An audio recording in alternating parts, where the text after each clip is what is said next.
Les amis, bonjour.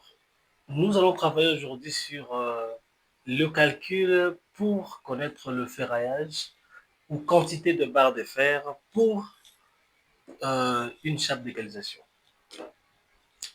Alors, qu'est-ce qui va se passer? Le calcul est simple. Déjà, il faut concevoir cela comme ça parce que c'est simple. Nous allons travailler sur une chape d'égalisation. Alors, une brève explication sur le chape d'égalisation. Dans le cas de bâtiments à plein pied, vous voyez cela, le cas des bâtiments à plein pied. Vous avez un béton que l'on met juste après la fondation. Alors, j'ai illustré ceci, à faire l'illustration ici. Nous avons la fondation qui est là. Et juste après la fondation, avant de pouvoir commencer les blocs pour élévation,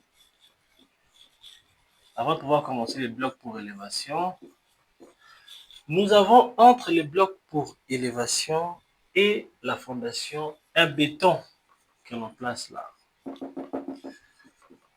Et ce béton, c'est ça ce qu'on appelle chape d'égalisation. Alors, comme son nom le dit, ça égalise et puis ça met voilà, l'adhérence. Hein. Là, c'est une structure, c'est une forme d'explication qui peut venir après parce que ça se lie aussi avec des colonnes qui descendent juste là. Ouais, il y a une liaison avec cela. Mais aujourd'hui, nous parlons que de cette chape. Alors, qu'est-ce qui va se passer? Nous avons un plan ici, un plan vite fait. Nous avons le séjour et puis une chambre. Évidemment, avec tout ce qu'il y a à l'intérieur.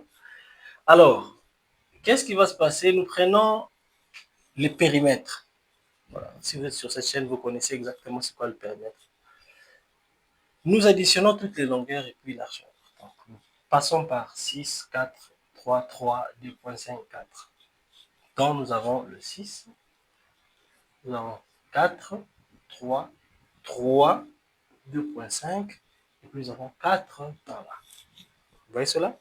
Alors, les portes n'excluent pas les chapes d'égalisation. Les portes sont là. Chape d'égalisation va passer, il n'y a pas de problème. Porte, voilà, il n'y a pas de problème.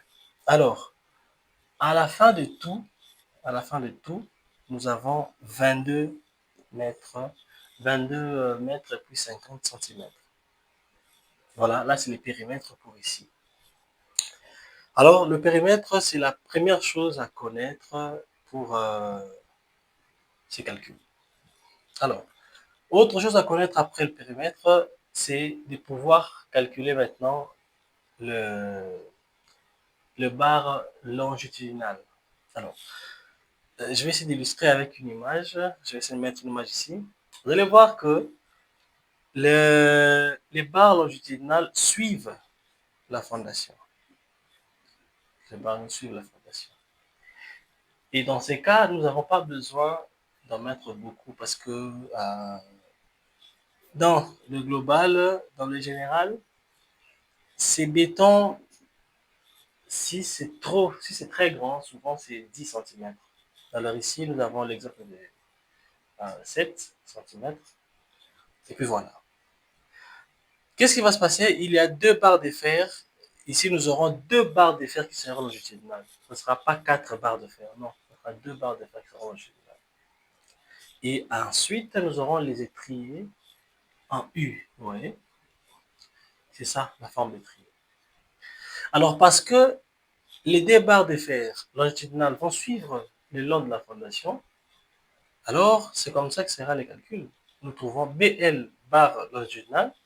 Nous avons 25,5, nous multiplions par 2. Alors, pourquoi par 2? Tout justement parce que la fondation faisant 40 cm, je ne sais pas si... La fondation faisant 40 cm, voilà, partout.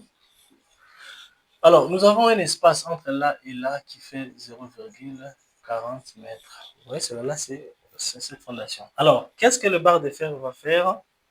Le bar de fer va... les barres de fer vont venir une ici, une autre là. Et tout au long, c'est comme ça. Tout au long de la fondation.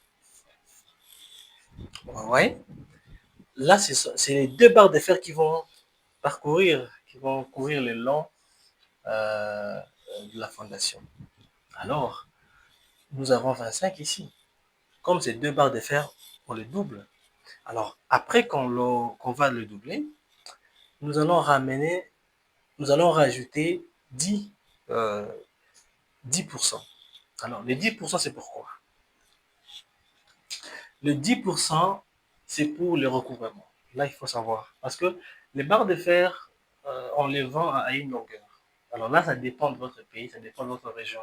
Là où moi je suis, ça se vend à 12 mètres. Alors, les barres de fer, c'est 12 mètres. Alors, 12 mètres, sachez que lorsque vous mettez 12 mètres, ça va s'éliminer quelque part. Ce qui voudra donc dire qu'il faut rajouter après, et vous allez continuer. Et ici, c'est ce qu'on appelle le recouvrement. Ces barres de fer ne va pas venir juste à la limite d'ici, non. Celui-ci va quand même entrer ici, et l'autre va être là, pour qu'il y ait une bonne liaison. Ouais. Et ça continue. Alors, ces recouvrements-là, on prend 10%. Ouais. Et nous avons comme 45,5 mètres, nous allons arrondir à 50. Et sur ces faits, nous prenons les 50, on le divise par 12. Alors, pourquoi le diviser par 12? Je viens de parler des régions, des ventes des matériaux. Alors, chez moi, les barres de fer se vendent en 12 mètres. Une barre de fer, si vous voulez acheter une barre de fer, sa longueur est de 12 mètres dans les quincailleries. Voilà. Alors, 12 mètres, nous disons par 50 là. Vous voyez, 50 divisé par 12, ça nous donne 4. Ce qui veut dire que nous avons besoin de 4 barres de fer de 10. Voilà, on dit que c'est le barre de fer de 10. Vous voyez ça? Alors, là, nous avons donc trouvé 4 barres, 4 barres de fer de 10 diamètre pour ces plans. Voilà, là, on garde. Nous passons maintenant sur les étriers. Alors, ces étriers, c'est un U. Nous prenons les 25 mètres, les 22,5 mètres. Nous divisons d'abord par l'espacement. L'espacement entre un étrier et un autre. Pourquoi? Comme je vous disais, maintenant nous avons les barres qui sont transversales, qui passent comme ça. Partout, partout, partout, partout. Et ces barres qui passent comme ça, il y a l'espace entre une barre transversale et une autre. Et cet espace ici de 0,15. 0,15 mètres, donc 15 cm. Donc pour trouver combien de pièces nous allons mettre là, nous allons donc diviser la longueur de ce bâtiment par l'espacement. Et c'est ce qui va nous donner 15, 150 pièces. 150 pièces. Alors, 150 pièces, voici ce que nous allons faire. Nous prenons, avant de continuer, nous prenons un étrier. Ça nous fait combien comme longueur? Alors, nous avons 0,35. Pourquoi? Ici, c'est 0,40. OK? 35 nous laisserait 2,5 d'enrobage. 2,5 d'enrobage. Nous avons là. Alors, vous voyez ça? Ce sont cet étrier qui va faire comme ça. Voilà. Et l'espacement entre eux, c'est 0,15 mètres. Et là, nous prenons 35 parce que ça, là, 35. Et les crochets, 5 cm, 5 cm. Nous avons donc 0,45 cm. Alors, ce que nous allons faire, c'est prendre les 0,45 cm et les multiplier par le nombre de pièces que nous avons. Alors, dès qu'on le fait, ça 50 pièces, nous avons donc 67,5 mètres. Alors, que faire? 67,5 mètres. Nous prenons les 12 de la vente des barres de fer. On divise et nous avons 5,6 que nous ramènerons sûrement à 6. Donc, nous avons besoin de 6 barres de fer de 6 pour les étriers et de 4 barres de fer de 10 pour les barres longitudinales. Vous voyez cela?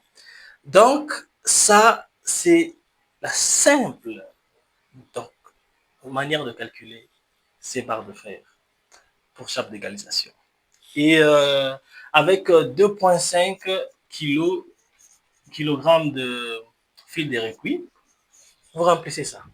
Voilà, c'est ce que je voulais partager avec vous. Aujourd'hui, on se tient très fort pour les prochaines leçons ou vidéos. Merci. N'hésitez pas de vous abonner et de liker, de partager. Merci.